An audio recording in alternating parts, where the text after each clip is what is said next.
સુરેન્દ્રનગર વઢવાણ પોલીસે અસ્થિર મગજના વૃદ્ધનું પરિવાર સાથે મિલન કરાવ્યું। લખતર તાલુકાના ધણાદ ગામના પરસોત્તમભાઈ ગોંગજીભાઈ પટેલ ઉંમર વર્ષ 75 છેલ્લા કેટલા સમયથી માનસિક બીમારી સાથે ઝઝૂમી રહ્યા છે। સવારના ઘરેથી પરિવારના સભ્યોને જાણ કર્યા વગર નીકળી ગયા હતા। પરિવારજનોએ તેમની શોધખોળ હાથ ધરી, પરંતુ વૃદ્ધ ક્યાંય પણ મળી આવ્યા ન હતા। તો બીજી તરફ વૃદ્ધા કોઈ વાહનના સહારે વઢવાણ શહેર ચરમાળિયા પોલીસ ચોકી પાસે આટાફેરા મારી રહ્યા હતા।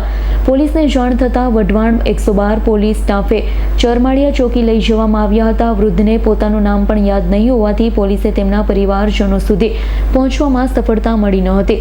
પોલીસ ઇન્સ્પેક્ટર MM વાઢેર સાહેબ તેમજ વઢવાણ પોલીસ સ્ટેશનના PCR 112 સ્ટાફ સહિતે ગ્રામ્ય વિસ્તારમાં વૃદ્ધાની તસવીર લઈ તેની ઓળખ માટે કાર્યવાહી હાથ ધરી હતી। ઘણા પ્રયત્ન બાદ જાણવા મળ્યું કે વૃદ્ધા ધણાદ ગામના વતની છે, જેમના જમાઈ ગણેશભાઈ ગોરધનભાઈ પટેલ રહે 80 ફૂટ રોડ વઢવાણ રહે છે। વૃદ્ધાનો જમાઈનો ફોન નંબર મેળવી જાણ કરતા તે પોલીસ મથકે આવ્યા।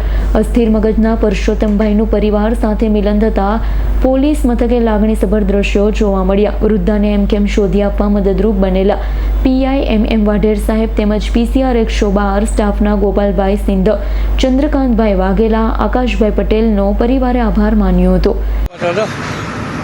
હું કાવર ગણેશભાઈ ગોરધનભાઈ રહેવાનું 80 ફૂટ રોડ વઢવાણ।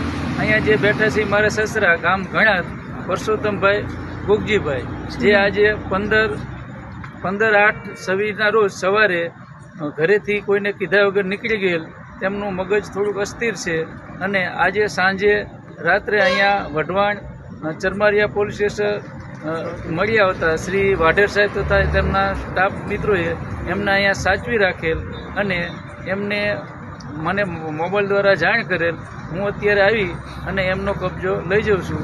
અહીંયા રાખવા બદલ એમનો ખૂબ ખૂબ આભાર। કલ્પેશ વાઢેરનો રિપોર્ટ, S9 ન્યૂઝ, સુરેન્દ્રનગર। અમારી તમામ માહિતીથી અપડેટ રહેવા માટે જોડાયેલા રહો S9 ન્યૂઝ સાથે।